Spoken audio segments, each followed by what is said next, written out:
ನಮ್ಮ quality of ಗುಣ ಅಂದರೆ ತಮೋ ರಜಸ್ಸು ಸತ್ವ ಇದೆಯಲ್ಲ, ನಮ್ಮ ಕ್ವಾಲಿಟಿ ಮೇಲೆ ನಮ್ಮ ಆರ ಚೇಂಜ್ ಆಗ್ತಾ ಹೋಗುತ್ತೆ. ಒಂದ್ಸತಿ ನಾವು ತುಂಬ ಶಾಂತವಾಗಿ ಇದ್ದಾಗ ಒಂದು ಆರ ಇರುತ್ತೆ. ತುಂಬ ಎಜಿಟೇಟ್ ಆಗಿದ್ರೆ ಆರ ಬಣ್ಣ ಚೇಂಜ್ ಆಗುತ್ತೆ. ಸೋಂಬೇರಿತನ ಇದ್ರೆ, ಇನರ್ಷಿಯಾ ಇದ್ರೆ ಆರ ಬಣ್ಣ ಚೇಂಜ್ ಆಗುತ್ತೆ. ಇಲ್ಲಿ ಕನ್ಸಿಸ್ಟೆನ್ಸಿ ನಮ್ಗೆ ಇಲ್ಲಿರೋದ್ರಿಂದ ಆರ ಚೇಂಜ್ ಆಗ್ತಿರುತ್ತೆ. ಈ ಥರ ಬಣ್ಣ ಲೈಟ್ ನೋಡ್ತಿರಲ್ಲ, ಆ ಥರ ಯಾವುದ್ರ ಮೇಲೂ ಇನ್ಫ್ಲೂಯೆನ್ಸ್ ಆಗಲ್ಲ. ನಾವು ಯಾರು ನಮ್ಮ ಮೇಲೆ ಇನ್ಫ್ಲೂಯೆನ್ಸ್ ಆಗಲ್ಲ, ಆ ಥರ ಇರುತ್ತೆ. ಬಟ್ ನೀವು ನಿಮ್ಮ ಕ್ವಾಲಿಟಿನ ಪ್ಯೂರ್ ಕ್ವಾಲಿಟಿ ಇದ್ದರೆ, ಸತ್ವ ಜಾಸ್ತಿ ಇದ್ದರೆ, ಅದನ್ನು ಕನ್ಸಿಸ್ಟೆಂಟಾಗಿ ಉಳಿಸ್ಕೊಂಡು ಬರ್ತಾ ಇದ್ದರೆ ನಿಮ್ಮ ಆರ ಒಂದ್ಸತಿ ಆ ಬೆಳಕು ಹರಡ್ತಾ ಹೋಗುತ್ತೆ.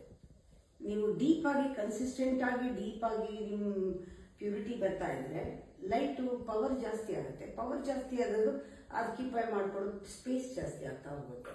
ಅದಕ್ಕೆ ನಾವು ಆರಾನ ಯಾವಾಗಲೂ ಕನ್ಸಿಸ್ಟೆಂಟಾಗಿ ಅದು ಸ್ಪ್ರೆಡ್ ಆಗಬೇಕಾದ್ರೆ ನಮ್ಮ ಪ್ರತಿಯೊಂದು ಫೀಲಿಂಗ್ಸ್ ಭಾಳ ಮುಖ್ಯ.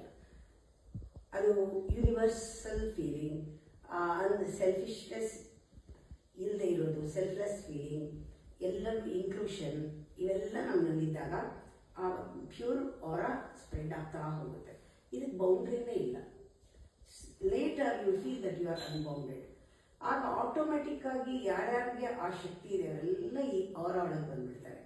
ಅವರ ಆರ ನಮ್ಮ ಆರ ಒಂದಾಗುತ್ತೆ. ಅಂದರೆ ದ ಎನರ್ಜಿ ಬೇಗ ಕಮ್ಯುನಿಕೇಟ್ ಆಗುತ್ತೆ. ಆ ಥರ you become more powerful. The more you give, the more it comes, 100 folds it comes. ಕೊಡೋಕ್ಕೆ ಶುರು ಮಾಡಿದ್ರೆ ಆ ಎನರ್ಜಿನ, ಆ ಜ್ಞಾನನ ಅಥವಾ ಶಕ್ತಿನ, ಪಾಸಿಟಿವಿಟಿನ ಅದು ಮಲ್ಟಿಪಲ್ ಆಗ್ತಾ ಹೋಗುತ್ತೆ.